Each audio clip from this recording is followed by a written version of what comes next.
Chapter 12 The Truth Back Then. Li Yaoyao did not know that Yi Tian was outside. She, who was in a rage, wanted to find a target to vent about, and the target was Yi Tian. Yi Tian is so stupid, he was deceived by me, yet he doesn't even know what's going on. He didn't think about it properly either. The 9-step azure fire snake's poison is so terrifying. How could I take the risk to help him suck it out? Even if I really helped him suck out the poison, it'd have gotten hurt.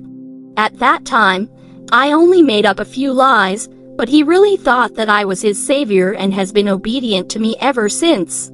Yi Tian heard everything clearly from outside. His face turned pale, and his eyes were filled with anger as he clenched his fists. He had always thought that Li Yaoyao had saved his life, the reason he had always protected her. He had never expected the truth to be. Yi Tian is stupid, but Xue Fanxin is even more so. Back then, she foolishly helped Yi Tian suck out the snake poison, but in the end, she almost died. She had a high fever for 10 days straight and was unconscious. If not for Xue Fanxin inviting a famous doctor, she'd have died long ago. It was precisely because she was unconscious for 10 days that I could successfully deceive Yi Tian. From this, it can be seen that the heavens are still on my side. If I could succeed 2 years ago, I can definitely do it again 2 years later. Xue Fanxin, even if you drive me out of the Duke's estate today, I'll return in glory one day. Li Yaoyao revealed another huge secret. After Yi Tian heard this, his body trembled even more as he recalled what happened 2 years ago. Back then, he was being pursued by his enemies and accidentally got bit by the 9-step azure fire snake. Just as his life was hanging by a thread, a little girl appeared and used her mouth to suck out all the snake venom in his body.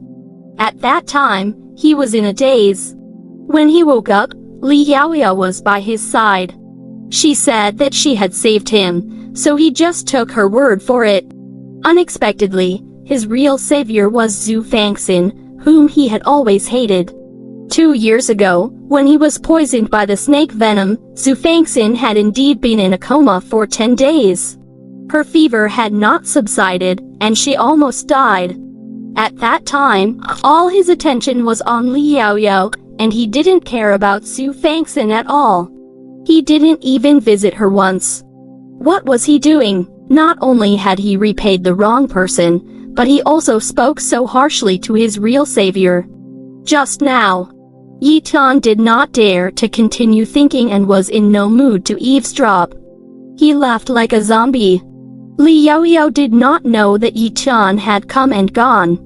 There was a lot of anger and bitterness in her heart as she continued to complain to Zhao Tao. That Xue Fanxin is stupid and foolish. What right does she have to receive the love of so many people? One day, I'll crush her under my feet and make her beg me bitterly like she made me do today. Miss, we're almost done packing. Are we really leaving now? Zhao Tao asked as she listened to Li Yaoyao complain. Actually, there wasn't much to pack, just a few clothes. Li Yaoyao looked at the bag Zhao Tao had packed, and her heart became even heavier. She looked out of the door and said unhappily, Yi Tian said he would come and look for me. Why isn't he here yet? Perhaps young Master Yi Tian hasn't packed his things yet. Let's wait a little longer. Okay, let's do that. Li Yaoyao looked outside the door again and suddenly panicked. Had something bad happened again?